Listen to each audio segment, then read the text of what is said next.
Bienvenidos, bienvenidas a una nueva edición de Mística TV.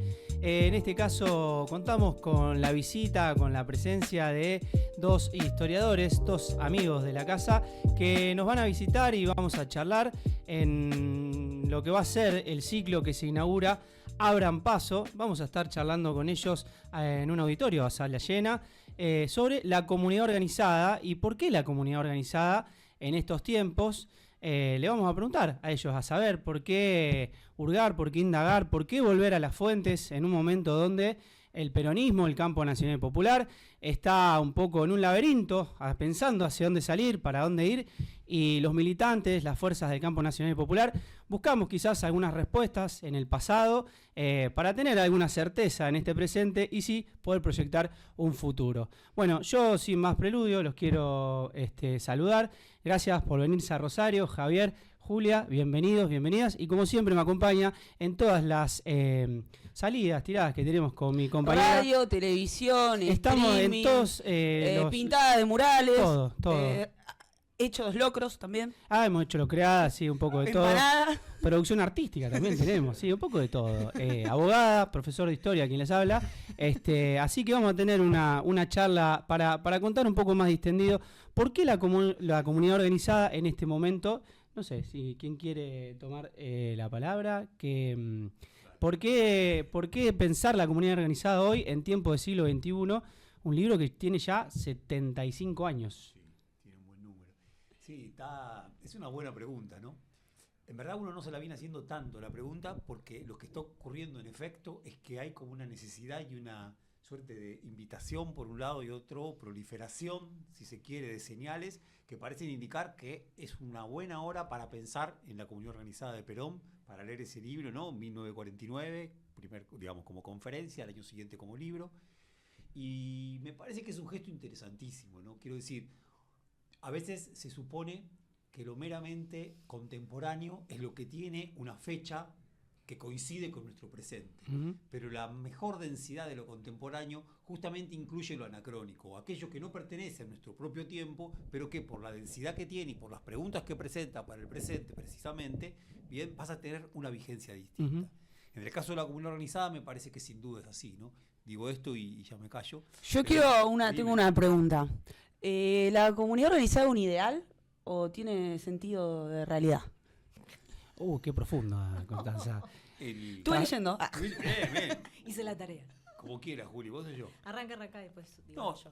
lo interesantísimo es cuando Perón da este cierre del Congreso de Filosofía que se realizó en Mendoza, marzo-abril de 1949, no tiene dudas de que es tanto un ideal como algo que se está plasmando. O sea, para Perón no se trataría tan solo de una utopía, sino que se trataría de un programa y de una perspectiva de carácter ideológico que está teniendo la posibilidad de transformarse en realidad efectiva en esa Argentina, que es la Argentina justicialista, ¿no? Él por eso va a decir, no somos presas tan solo de un ideal al hablar de la comunidad organizada. Algunos pueden pensar que no es más que eso, pero en la Argentina lo que se está viviendo es su realización. Hoy, a tantísimos años, 75, me parece que nos genera un problema, ¿no? Porque la impresión es que hoy a 75 años, aun cuando pudo haber sido criticado ese libro, tiene mucho más de ideal que de realidad. Por lo tanto, se produce una rara situación. Es un libro viejo, pero que en otro momento, con lo exigente que era, pudo ser realizable. Hoy, tantísimo tiempo después, sigue siendo exigente y, sin embargo, está lejos nuestro en su realización. No, me parece que está buenísimo lo que planteabas como al comienzo, ¿no? ¿Por qué un texto así de pronto llama a la lectura, a la conversación colectiva, ¿no? Conversamos con Javier viniendo para acá. Nosotros en nuestros años kirchneristas, por decirlo de alguna manera, yo no recuerdo haber leído La comunidad organizada, ¿no? O sea, en todo caso, cada uno de nosotros la leyó medio aislado, ¿no? Nosotros incluso, un proceso al revés, leímos mucho más Conflicto en el Campo, Jaureche, Escalabrini Ortiz, claro, Comunidad Organizada, y ahora es lo que se está demandando. Claro. Justamente. Claro. Perdón, te hacías aclaración. No, eso, y me parece que vale la pregunta de por qué ahora de pronto está esta insistencia con la doctrina en general, se está hinchando un poco, ¿no? Pero bueno, me parece que la comunidad organizada quizás toma un peso mayor y me parece que vale esa pregunta, ¿no? ¿Por qué, de qué nos está hablando este presente de esta necesidad de volver hacia atrás y encontrar en este texto algo, que además es el texto, un poco lo estaban diciendo Connie y Javier recién, ¿no? El más utópico, ¿no? El más, Perón lo dice, donde está la ideología, ¿no? No es conducción política, es otra cosa, ¿no? Entonces me parece que vale la pregunta, no sé si tenemos una respuesta, pero digo, evidentemente invita a la conversación, está buenísimo. Sí me parece también que está bueno en esto de la doctrina y volver a los textos, saber la complejidad que tiene leer los textos del peronismo, ¿no? De Perón y de Eva, no son letra escrita en mármol, ¿no? Y que entonces quizás, no sé, Lenin escribía un texto y quizás para Rusia para la Revolución Rusa tenía un sentido. Me parece que en el peronismo hay una complejidad respecto del texto, de la palabra, del decir, que nos implica una lectura, diría, no lineal. ¿No? Una lectura no literal, una lectura que saber que en el peronismo el hacer estuvo por encima del decir, o por lo menos eso se creyó. Entonces, bueno, ¿cómo se lee un texto en donde para ese movimiento político el decir tenía una condición subordinada, ¿no? Bueno, quiero decir con esto, es una lectura que tiene que tener en cuenta los 75 años que pasaron en el medio, pero también lo que significa lo textual durante el peronismo, en el peronismo. Sí, ¿no? a mí por ahí me pasa con el texto, es que uno lo abre y dice, bueno, va a encontrar la comunidad organizada de 2 puntos. O sea, bueno, yo también viniendo del derecho. Definiciones. Y igual, pero está tan definida la comunidad organizada, sino que hay un diálogo sobre la filosofía, la teoría política, los autores clásicos, los autores griegos, y de golpe como que vos tenés que elaborar tu idea de comunidad organizada para hacerte parte del libro, porque uno por ahí está más acostumbrado a que las cosas estén más masticadas, y lo cierto es que deja mucho implícito eso. O bueno, esto por eso ¿tiene dimensión de realidad o es una utopía? Porque por el momento es abstracto, súper abstracto. Totalmente. Sí, yo en el contexto del libro, de la época, el Congreso de Filosofía, digamos, Perón plantea, antes del peronismo, una Argentina desorganizada, justamente, presidida por los poderes económicos, por esa supuesta Argentina granera del mundo, en 1910, ve todo lo que está pasando en Europa, digamos, el tipo de organización que está sucediendo en Europa, y ahí yo sí lo que hemos tomado nosotros como espacio político también, y mucho en lo formativo, son las organizaciones libres del pueblo, digamos, o sea, ¿cómo materializamos una organización libre? Bueno, nosotros encontramos eso en donde, en un sindicato, en un club, en un centro cultural, en una unidad básica, y me parece que, yendo un poco a lo concreto y a lo real, es un llamado también a organizarse en esas estructuras o esas organizaciones intermedias, o los oficios, digamos, las profesiones, también los colegios profesionales, pero él lo nombra bastante eso. Pero me parece que hoy hay una intención de volver a esa Argentina peronista, si se quiere, en materia económica y cultural. A mí me da esa sensación, y que el peronismo necesita volver a algo, volver a alguna verdad, construir algo que le permita pensar en un tipo de futuro. Me parece que va medio por ahí, no sé, cómo enmarcarlo hoy, el tema de las organizaciones libres, por ejemplo, que es algo que a nosotros nos llama mucho la atención, a los militantes, digamos, cómo ponerlo en práctica. Bueno, nosotros lo pudimos poner en práctica, es decir, en un momento este lugar tiene una funcionalidad más económica, en otro más cultural, en otro momento más social, en otro más vinculado a el barrio. Bueno, ¿cómo pensar, cómo revivir esas organizaciones libres del pueblo? Porque muchas han muerto, han quedado en el camino. Bueno, ¿cómo pensarlas, no? Hoy en el siglo XXI, con los actores y cómo pasaron 75 años, digamos, del texto. Pasó un montón de agua abajo del puente. Bueno, ¿cómo pensamos de nuevo a las organizaciones libres? Me parece como un tópico ahí de la comunidad organizada. No sé. Se me ocurre pensarlo también como punta para... Totalmente. A mí dos cosas tan solo a propósito de esto, aunque no sé si es directamente en relación con lo que decías. Una es volver a la ecuación que a Perón le interesa en el año 49 y que hoy rarísimamente tiene una vigencia probablemente mayor que la que tuvo quizás en los años 60 o 70, que es esto de entender que el individuo solamente se puede realizar en una comunidad. Y que cualquier forma de entender esa realización por fuera de la comunidad es equívoca, es errada, en verdad está dejando cantidad de cosas al lado. Digo, se está produciendo una autosacrificación de ese individuo, o ese individuo está precisando de del sacrificio de otros para poder él realizarse. Bien, entonces, la única forma de que un individuo se realice virtuosamente en una comunidad es precisamente entregándose a un bienestar general. Esa me parece que es recontra interesante. Y después lo otro que liga con lo que estás planteando, me parece, es que, y con la primera parte de la conversación, hoy se le demanda, y lo dijo hace poco la expresidenta Cristina, y se habla de la baja formación, ¿no?, de nuestros militantes, de nuestros jóvenes. Hoy, organizaciones libres como esta, como tantísimas otras, en parte se están haciendo cargo de esa cuestión y están, a ver, interesante, no es que estamos esperando, o ustedes no están esperando una señal de un dirigente político de primera línea para organizar esto, no. Hay una necesidad y una avidez que se refleja por abajo en la invitación y que se refleja en la convocatoria y que efectivamente se resuelve en una organización de este tipo, tampoco en una organización estatal. Es interesante que hoy leer la comunidad organizada, en donde es interesantísimo y principal la cuestión de la relación entre Estado e individuo, no ocurra en una institución estatal, sino en una organización libre del pueblo. Bueno. Sí, y sumo ahí, sobre todo en el peronismo del siglo XXI, la experiencia del kirchnerismo, en donde entendimos durante mucho tiempo tanto la política asociada a lo estatal, ¿no? Y el Estado como la trinchera central desde la cual el Estado política. presente. El Estado presente. El Estado te cuida, el Estado. Total. Si no hay Estado, no hay nada. Exactamente. Bueno. Sí. Me parece que hay algo de ese peronismo siglo XXI que este otro sujeto de la ecuación, que era la comunidad, había quedado un poco desplazada, ¿no? Como sujeto político. Bueno, me parece que ahora que el Estado está en otro lugar, vale Sí. ahí. Y ahora con esto que trajiste el tema de la formación, Javier, yo también tengo una pregunta en relación a ¿qué rol tiene la formación en la militancia política? Porque habitualmente se demanda la formación y hay una parte de la formación de índole conceptual teórica, pero también una de índole práctica.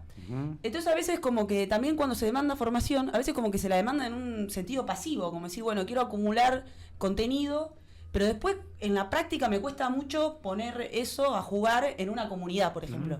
Y se ve mucho en lo que son las comunidades digitales, que todos consumimos enorme cantidad de contenido doctrinario, peronista, histórico, filosófico, pero después decís, che, nos juntamos a armar un locro. No. Y de golpe hay muchos menos en la reunión para armar el locro que en el streaming. Entonces como que a veces yo me pregunto cuánto hay de formación también en la práctica y en la teoría, o cómo se da esa relación. Sí, está. Sí, yo creo que ahí hay un enorme problema, ¿no? Que es muy de la época. Que también creo que es un problema que desafía a la misma idea de militancia. ¿Qué es militar para qué? ¿No? Y que es en todo caso a la cultura en general. ¿Para qué necesitamos más cultura? ¿Para qué necesitamos más formación? ¿Para qué necesitamos más libros? Si es solamente para seguir leyendo más libros, Sí, es una cuestión hedonista. Ya está, una cuestión queda ahí, y digamos. evidentemente hay un problema. Me parece que todos los que nos interesa la política, nos interesa porque entendemos que hay una relación entre los libros y la práctica que tiene que ser una relación muy ágil. El tema es que hoy nosotros no estamos encontrando esa agilidad. Entonces consumimos contenidos, leemos libros y cada tanto tenemos la sospecha de que eso no se va a traducir nunca en nada práctico. Bueno, ahí hay un tema, ¿no? El tema, yo creo que es uno de los grandes temas, cómo encontramos esa respuesta, ¿no? Cómo encontramos esa traducción en lo práctico. Sí, yo algo respecto del concepto de libertad, que algo lo mencionabas vos, la relación entre el individuo y el Estado, porque justamente la palabra libre aparece en un contexto donde se perfila como algo por fuera de lo estatal. Y hoy la libertad, más que libre, vuelve la palabra libertad a ponerse en eje, pero en un sentido individual, es decir, prima mucho más lo individual que lo colectivo. No sé si es algo de época, si siempre estuvo, y un poco en la correlación de fuerza ganaba mucho más lo colectivo, si se quiere, pero me parece que hay nuevamente un renacer de la palabra libertad, no en el sentido que nos gusta a los peronistas, digamos, porque yo me acuerdo hace poquito conmemorábamos el aniversario del golpe del 55 y lo primero que hacen los comandos civiles cuando toman Radio Mitre es decir viva la libertad, año 55. Año 2024, el tipo que tenemos en Casa Rosada hizo todo un eje de su campaña sobre la libertad. ¿Cómo reconceptualizamos la libertad? Yo creo que el peronismo la pone en términos de independencia, de soberanía, pero hoy me parece que está siendo llevada más a un lugar donde está primando el individuo, digamos. ¿Cómo salimos de esa? ¿Cómo porque nos veo medio encerrados ahí con esto, y a los pibes les llama la atención. Un pibe de 20 años que le hablen de libertad, que quiere salir a romper cosas, que está en esa etapa de... O sea, dejó de ser disruptivo el peronismo y pasó a ser un espacio político que vuelve a poner a libertad como anzuelo, digamos. Uh-huh. ¿Cómo lo traemos de nuevo para este lado, digamos? Uh-huh. Me cuesta pensarlo, sí, digo, claro. ¿Cómo traerlo para que sea de nuevo una bandera del peronismo, del campo nacional y popular, que fue un concepto que viene de los patriotas, digamos, viene de la independencia, de la Revolución de Mayo. Es algo que no sé cómo hay una salida en eso. Me cuesta pensarlo, digamos, cómo podemos generar una síntesis, algo con eso. ¿Julita? No. ¿Vos no? No, a mí me parece que, a ver, yo diría una cosa primero para sorprendernos con la lectura de Comunidad Organizada. Perón es amigo de la palabra individuo. Uh-huh. Quizás incluso a uno no le gusta tanto, hasta prefiere persona, pero hay una idea de que hay un individuo. Nosotros leímos luego un peronismo que parecía no tener nada que ver con la idea de individuo. Y acá Perón en todo caso lo que está diciendo es que lo peor que puede ocurrir es que el Estado aplasta al individuo. Uh-huh. A mi entender es muy interesante que la idea de individuo sea recuperada, igual que la idea de libertad.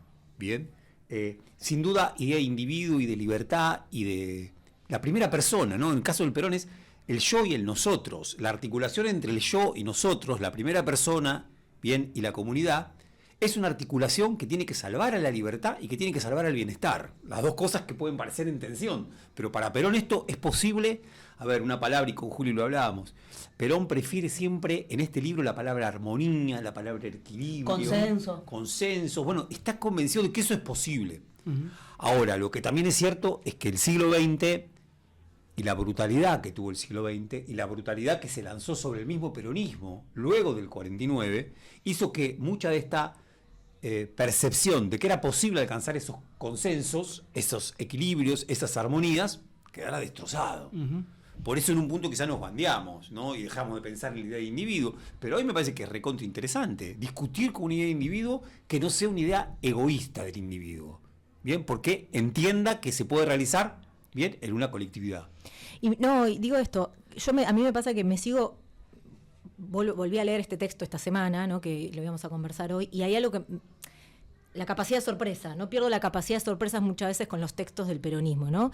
¿En qué sentido? En el sentido de que, ¿cómo explicar que un texto así y cómo explicar que un movimiento como el peronista siga teniendo vigencia 75 años después, siendo que el mundo del que habla Perón en ese libro ya no es el mundo de hoy, no es el mundo de la Guerra Fría? Y no solamente eso, sino que la figura que el neoliberalismo actual tiene como predilecta es la del individuo y es la de la libertad. ¿No? Lo estamos viendo, ¿no? El anarcocapitalismo tiene al individuo como figura central. Me parece que el peronismo tiene capacidad de seguir diciendo cosas justamente porque encuentra en esa figura, en la figura del neoliberalismo, algo sobre lo cual trabajar, ¿no? Quiero decir, hubiese quedado muy viejo si el peronismo hubiese sido como el comunismo, puro colectivismo, ¿no? Sin embargo, es tan interesante la comunidad organizada y es tan interesante lo del peronismo porque justamente, aún habiendo sido, haciendo otro mundo siendo vencido uno de los polos de los que habla, puede seguir dialogando con eso, ¿no? Me parece que sobre esa figura del individuo y la libertad todavía tiene mucho para decir y para proponer el peronismo, ¿no? Me parece que hay parte de su vigencia. ¿Nos vamos para abajo? Vamos para abajo. Tenemos el público que nos está esperando, los está esperando obviamente a los chicos, porque quieren escuchar su clase magistral. Nos han seguido por todo el ciclo Mundo Peronista que realizan. La verdad que estamos muy contentos de recibirlos. Hace mucha falta. Uno intenta, o nosotros intentamos obviamente hacerlo constantemente con los compañeros, pero bueno, también a veces ayuda que vengan quienes están pensando constantemente la política en general, la historia, la filosofía también. Así que bueno, hoy vamos a tener el primer encuentro de Abran Paso, este ciclo que Connie va a continuar con un va segundo a continuar encuentro. Para el 14 de agosto. Uh-huh. Va a seguir sobre la idea de pensar también la historia desde lo regional, lo provincial y con vínculo con el peronismo, algo que quizás es un poco una deuda que tenemos. Así que no solo vamos a abarcar la cuestión del proyecto nacional, sino también las dimensiones regionales y provinciales de ese proyecto nacional para que sea sostenible y se perdure en el tiempo. Y ahí vamos a estar con Lizzy Rodenas y Pedro Peretti, así que queda la invitación hecha y nos vamos para abajo, que ya nos está poniendo la música fuerte, me parece que están pidiendo que bajemos. Ya pusieron los redondos, así que me parece que ya cuando te ponen los redondos es para que te están llamando. El pogo de la comunidad El organizada. pogo de la comunidad organizada. Esa es la canción de la El comunidad. Pogo es una comunidad organizada. Sí, totalmente. Ahí está la ejemplificación. Ahí está la ejemplificación. Bueno, chicos, gracias por estos minutitos. Es un material que va a quedar cargado en nuestras redes del canal Mística TV. Así que, bueno, nos vamos para abajo nomás. Gracias.